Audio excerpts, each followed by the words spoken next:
माया मोह मोहित कीन्हा, ताते ज्ञान रतन हर लीना। जीवन ऐसो सपना जैसो, जीवन सपन समाना। शब्द गुरु उपदेश दीनो, तय छाड़ परम निधाना। ज्योत देख पतंग होल से, पशु न पेखे आग। काल फांस नरमुग्ध न चेतो, कनक कामनी लागी। शेख सैयद कितेब निरखें, सुमृत शास्त्र विचार। सदगुरु के उपदेश बिन, तय जान के जीव मार। कर विचार विकार परिहरि, तरण तारण सोय। कहीं कबीर भगवंत भजनर, द्वितीया और न कोय। माया मोह मोहित कीन्हा, ये माया मोह ने मनुष्य को मोहित कर दिया। मोहित नाम मूढ़ कर देना। मोहित कहते मूढ़ को। समाने वृक्षे पुरुषो निमग्नौ, एक समान ज्ञानी अज्ञानी का शरीर होने पर भी एक पुरुष अविवेकी पुरुष निमग्नो। निमग्न नाम डूबा। तो डूबना, विमोहित होना, मूढ़ होना, मूर्ख बनना। किसी के चाम में मोह करना मूढ़ता है। किसी चीज में मोह करना मूढ़ता है। कहीं भी मोह करने का मतलब है अपने भान से बेभान हो जाना, स्वरूप ज्ञान से दूर हो जाना। माया मोह मोहित कीन्हा, माया ने मोह उत्पन्न करके मनुष्य को मोहित कर दिया। ताते ज्ञान रतन हरि लीना, इसलिए उसने ज्ञान का रत्न हर लिया। जीव के पास जो ज्ञान का रत्न था वो खो गया। स्वरूप का ज्ञान, तत्व विवेक मनुष्य का खो जाता है। जब किसी मोह में हम पड़ते हैं तो हमारे पास विवेक नहीं रह जाता है। कई बार ऐसी घटना घटती कि नवयुवक कहते हैं कि अमुक लड़की से मेरा मोह हो गया और उसके बिना हम रह नहीं सकते, मर जाएंगे।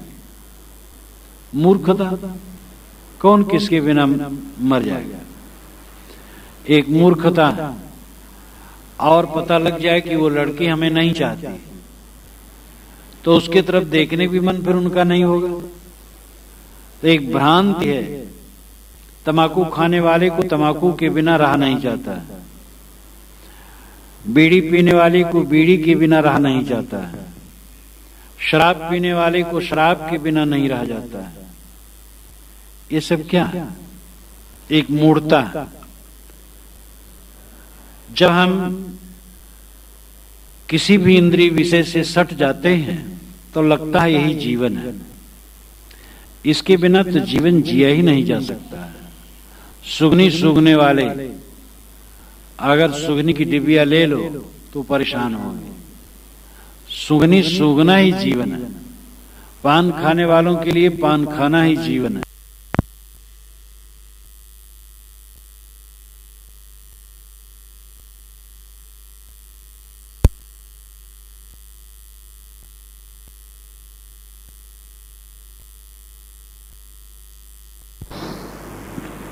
विषयों में डूबने वाले हैं, उनके ख्याल से वही जीवन है। इंद्रियों को उत्तेजित किया जाए तो जीवन, अगर उत्तेजित न किया जाए तो क्या जीवन। जो रसनारंभन करने के आदि हैं, बकवास करने के आदि हैं, उनको कोई मिल जाए बकवास करने के लिए तो लगता है हमारा जीवन है। चुपचाप बैठा रहना हो तो लगता हम ही नहीं है। तो इंद्रियों का जो व्यापार है इसमें हम आबद्ध हो गए हैं और लगता है इंद्रियों का व्यापार ही जीवन है। लेकिन असली जीवन है इंद्रियों का व्यापार बंद होना। इंद्रियों का व्यापार, मन का व्यापार जहां बंद हो जाता है वो असली जीवन है। यदा पंचावतिष्ठन्ते ज्ञानानि मनसा सह, बुद्धिश्चाना विचेष्टत तामाहु परमाम गतिम। पांचों ज्ञानेंद्रिय मन और बुद्धि जब ये क्रिया करना छोड़ देते हैं ये परम गति। जीवन ऐसो सपना जैसो, जीवन सपन समाना। जीवन ऐसा है जैसे सपना, जीवन सपने के समान है। साहब दोहरा के कहते हैं, किसी बात पर जोर डालने के लिए दोहराया जाता है। सुंदरदास जी ने कहा, सपना सब संसारीय, सपना तीनों लोग, सुंदर जागे उस सपन से तब सब जाने भोग। ये जवानी है 2 दिन का सपना। जीवन ऐसा है जैसे सपना, सपना से जागने पर तो सपने की याद भी होती है, लेकिन ये जीवन समाप्त होने पर जीवन की याद भी नहीं होगी। हर इंसान अपने जीवन की पूर्व घटनाओं की याद करे तो उसकी अपनी घटनाएं सपने के समान प्रतीत होगी।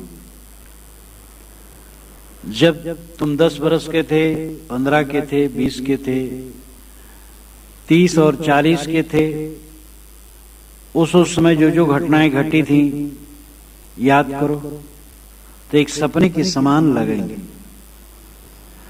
कल का आज सपना हो गया, आज सुबह का सपना हो गया।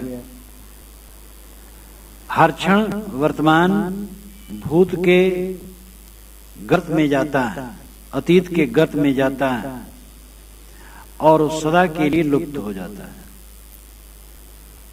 हम उसकी याद कर करके संस्कारों को जिंदा रखते हैं, जिसमें नुकसान के सिवा फायदा कुछ नहीं होता है।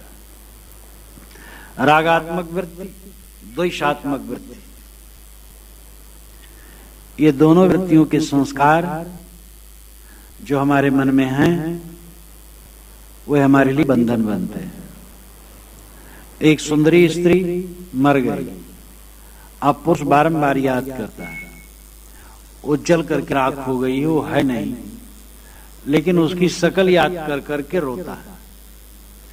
कितने लोग तो बूढ़े हो गए और अपनी पत्नी की बात सोच सोच के रोते हैं। वो भी बूढ़ी होके मर गई है, अब कभी जवान थी कुछ दिन के लिए, वही संस्कार दिमाग में भरा है, न उससे कुछ लेना न देना।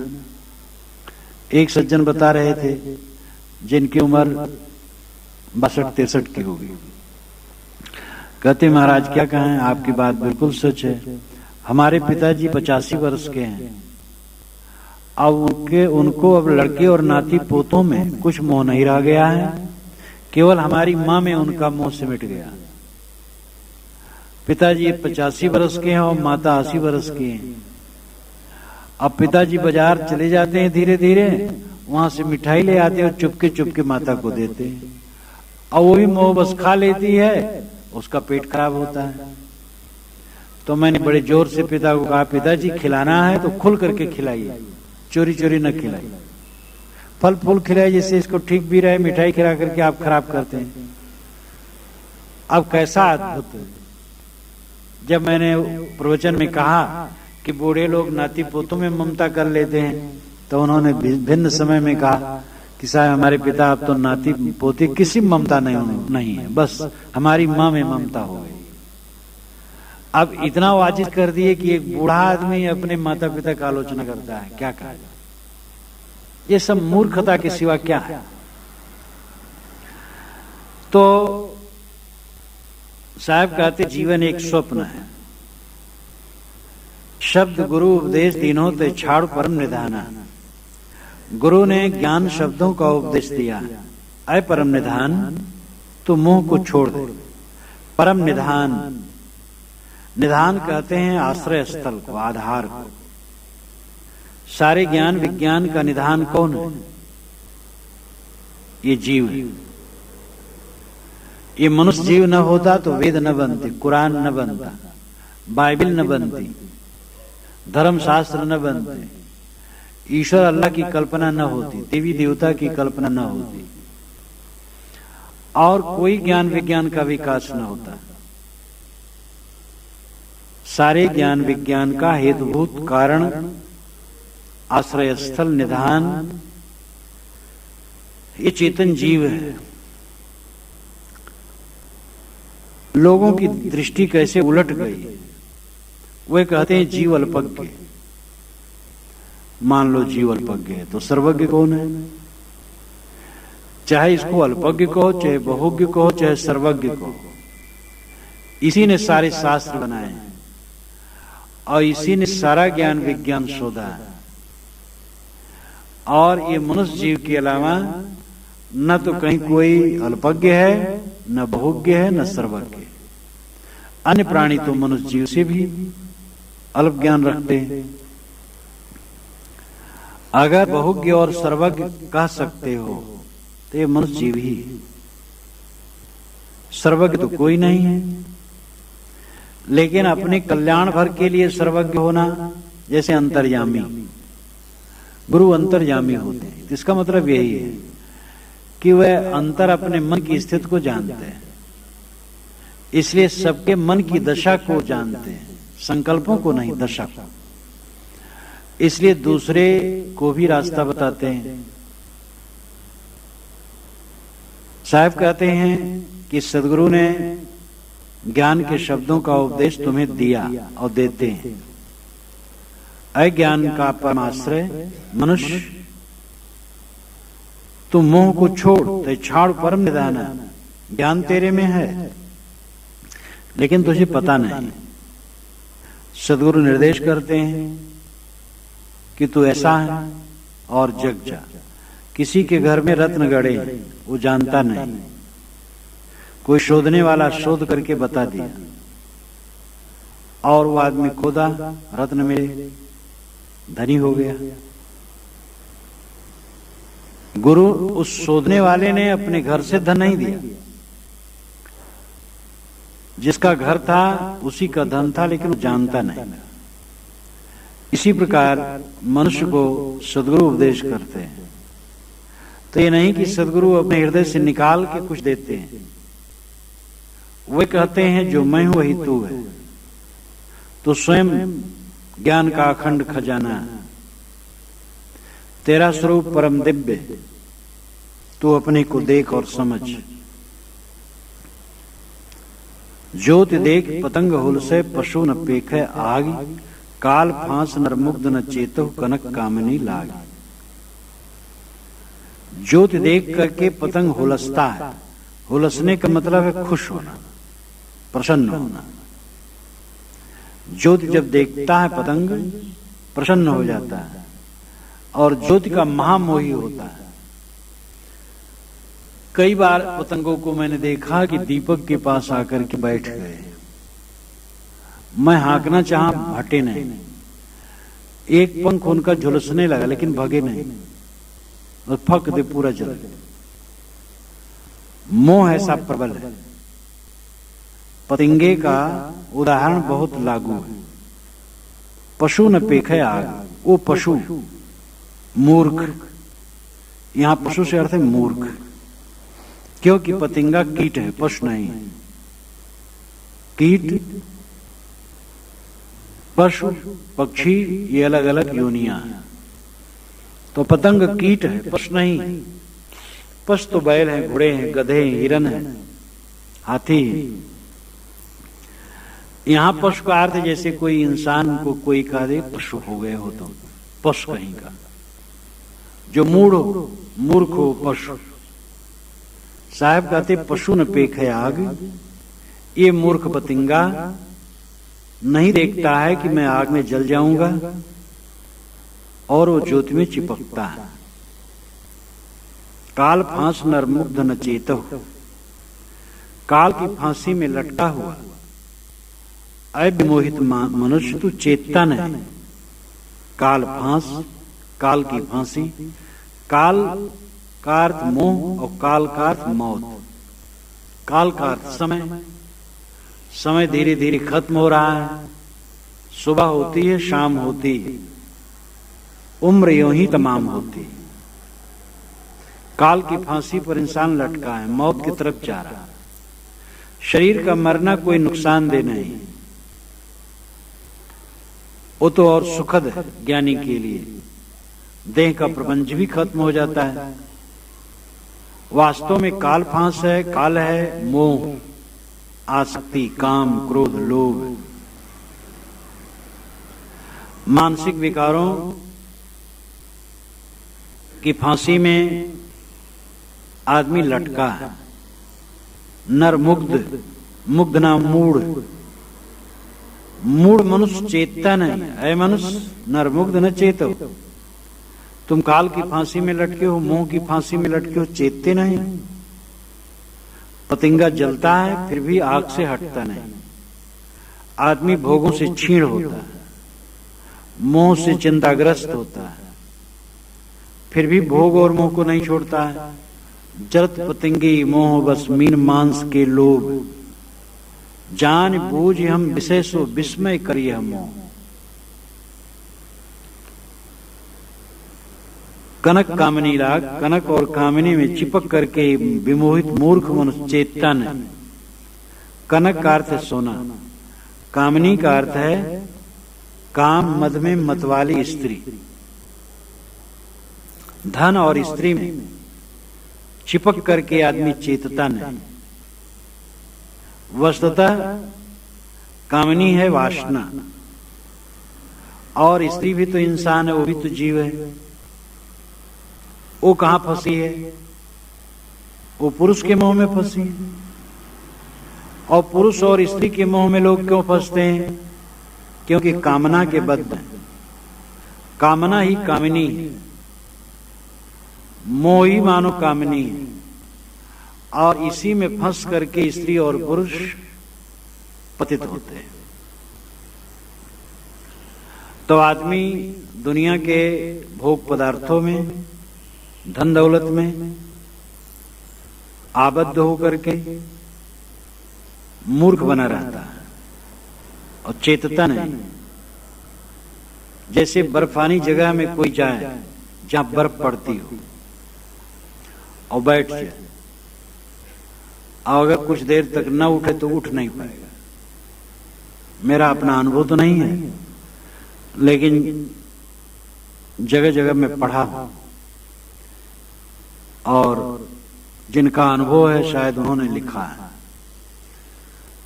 बर्फानी जहां बर्फ गिरती हो, अगर आदमी थका थका हो और कहीं बैठ जाए और बर्फ गिरती हो तो ठंडा होने लगता है, एक तंद्रा जैसे लगने लगती है। और अगर तुरंत झाड़ करके शरीर न उठ पड़ा तो कुछ दिन बैठा है तो उठ नहीं पाएगा, फिर वो जम जाएगा, मर जाएगा। मोह ऐसे,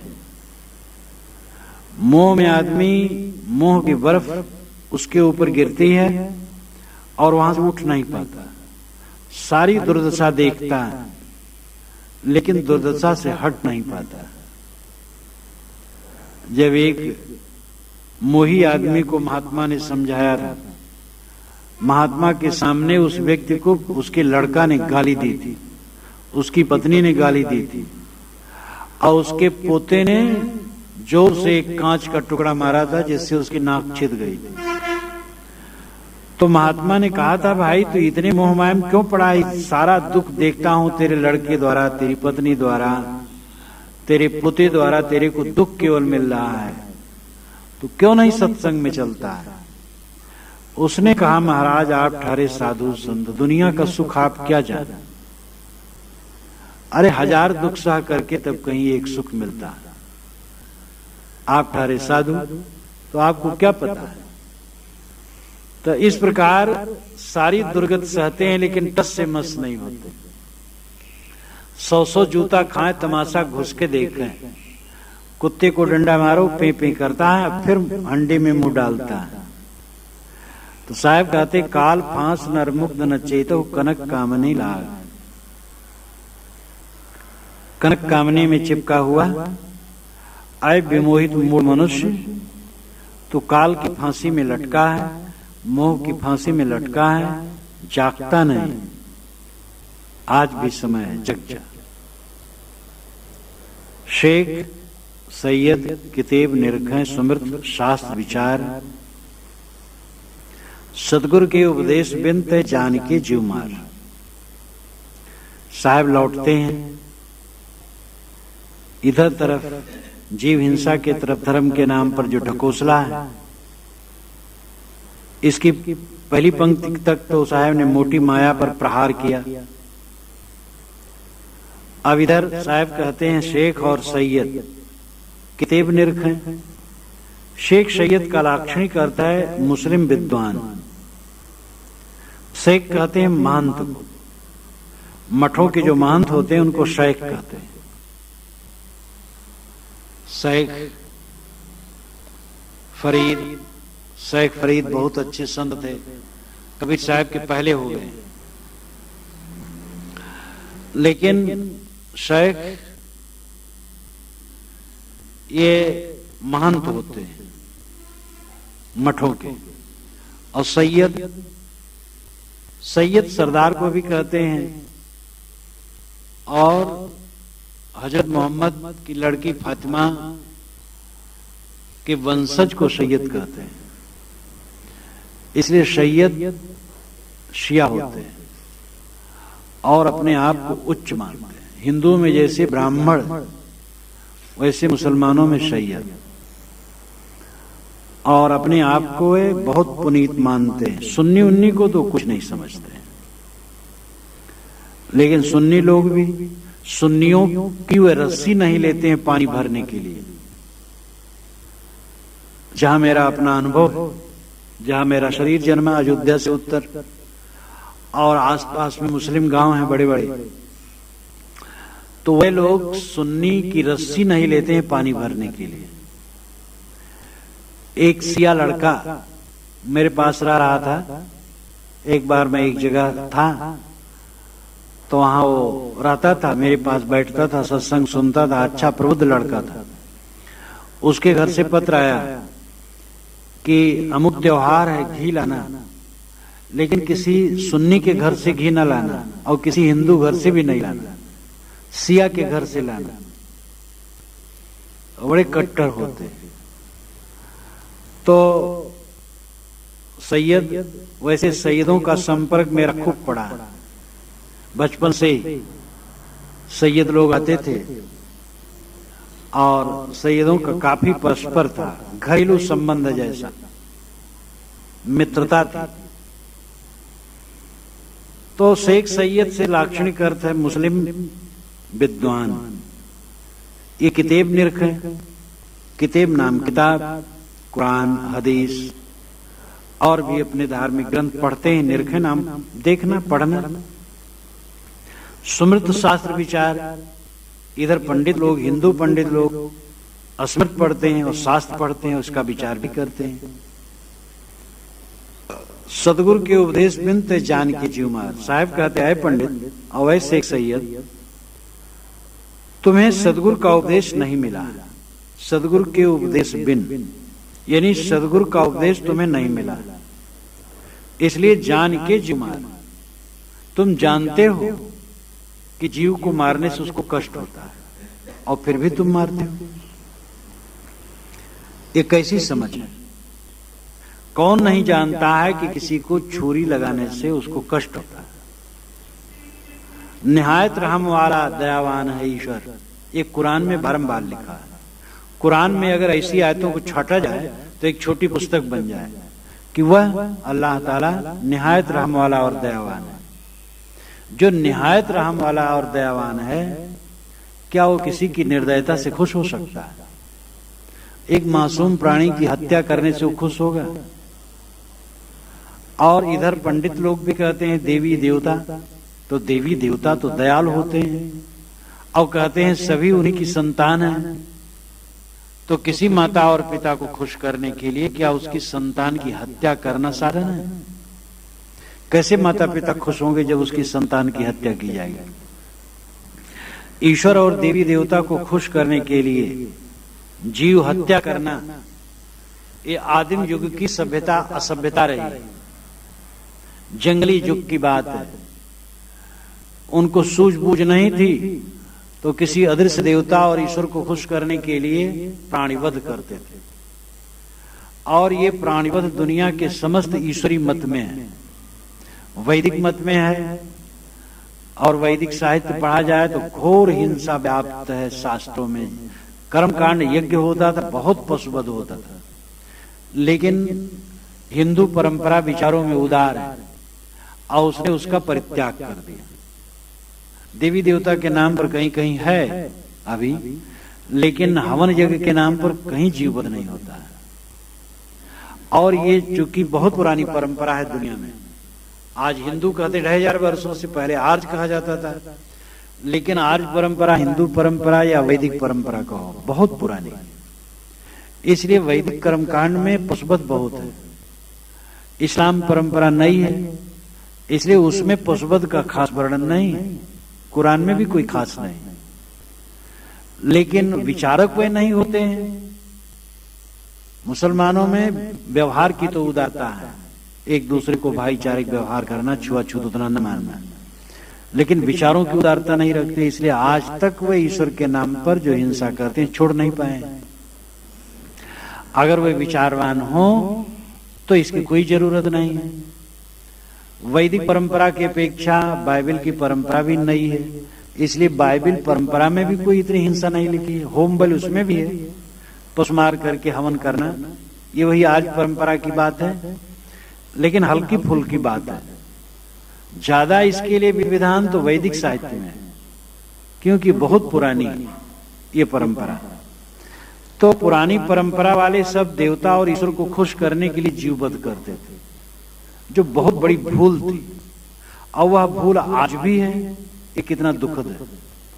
साहब कहते हैं कि शेख सैयद तो किताब पढ़ते हैं, पंडित महाराज अस्मृत शास्त्र धर्मशास्त्र पढ़ते हैं, लेकिन ये जान करके भी जीव मारते हैं। जानते हैं कि जीव हत्या दुखद है, फिर भी मारते हैं, क्योंकि सदगुरु के उपदेश बिन इन्हें सच्चे सदगुरु नहीं मिले। सच्चे सदगुरु मिलते तो भला ये जीववध क्यों करते। इसलिए इन दोनों बंधुओं को, हिंदुओं मुसलमानों को सोचना चाहिए, सच्चे सदगुरु की खोज करनी चाहिए, जीव दया पालन करना चाहिए। कर विचार विकार परिहर तरण तारण सोय। जो विचार करता है विकारों का परिहर नाम परित्याग करता है। तरण तारण सोय, वही तरण है वही तारण है। सोई नहीं, वही तरण है और तारण है। तरण नाम तर गया, तारण नाम तार दिया, यह तारता हो। जो स्वयं तर गया है दूसरे को तारता हो, कौन है? जो विचार करता और विकारों का त्याग करता है। ऐसा पुरुष ही सदगुरु है, जिसने विचार किया, विकारों का परित्याग किया। जो तरण है तारण है, वही सदगुरु है। कहीं कबीर भगवंत भजनर, सदगुरु कहते हैं मनुष्य वही भगवान है। ये सदगुरु ही भगवान है, द्वितीया और न कोई। तेरे कल्याण का रास्ता बताने वाला दूसरा और कोई नहीं। ये मूर्तियां तो हो नहीं सकती, क्योंकि बोलती नहीं है, और शून्य में ईश्वर की कल्पना करने से वो भी कुछ हो नहीं सकता है। पुकारते रहो शून्य में, कौन उत्तर देगा? प्रत्यक्ष देवता, प्रत्यक्ष भगवान सदगुरु है। यही तुम्हारी जिज्ञासाओं का समाधान कर सकते हैं, संतोष दे सकते हैं। इसलिए साहब कहते हैं कि जो विचार करता है, विकारों का परित्याग करता है, वो तरण है तारण है, और वही भगवान है। इसलिए मनुष्य उसी को भज, भज नाम सेवा करना। भज शब्द का मूल अर्थ है सेवा, फिर आगे बहुत अर्थ है। तो ऐसे सदगुरु की सेवा करो, जो विचार करके विकारों का परित्याग कर दिया है, जो स्वयं तर गया है, दूसरे को तार देता है, और दूसरा कोई नहीं तुम्हारा रास्ता बताने वाला। ये 9 पंक्तियों के पूरे शब्द में माया मोह, स्थूल माया मोह का वर्णन है। फिर हिंसा, ये भी महामाया मोह है, इसके निषेध के लिए साहब कहते हैं। और 2 बार सदगुरु, गुरु और सदगुरु का वे नाम लेते हैं। शब्द गुरु उपदेश दीनो, गुरु ने निर्णय शब्दों का उपदेश दिया। सदगुरु के उपदेश बिना, सदगुरु के उपदेश बिना तुम भटक रहे हो। और उसी सदगुरु को साहब नीचे भगवंत कहते हैं। ये सदगुरु ही भगवान है। ज्ञान विराग श्रीजुत, धर्म और धर्म निधान, यश और धर्म निधान, ऐश्वर्य खटभाग जो ताहि कहत भगवान। ज्ञान विराग श्रीजुत, यश और धर्म निधान, ऐश्वर्य खटभाग जो ताहि कहत भगवान। सुंदरदास जी कहते हैं कि अलग भगवान जो माना है वो तो बांधता है, सदगुरु ही छुड़ाता है। गोविंद के किए जीव जाता है रसातल को, गुरु के उपदेश से सुतो छूटे यम फंद ते। गोविंद के किए जीव सब पर कर्मन कहें, गुरु के निवाजे सो फिरत है स्वच्छंद ते। गोविंद के किए जीव बूढ़त भवसागर में, सुंदर कहत गुरु काढ़े दुख दंद ते।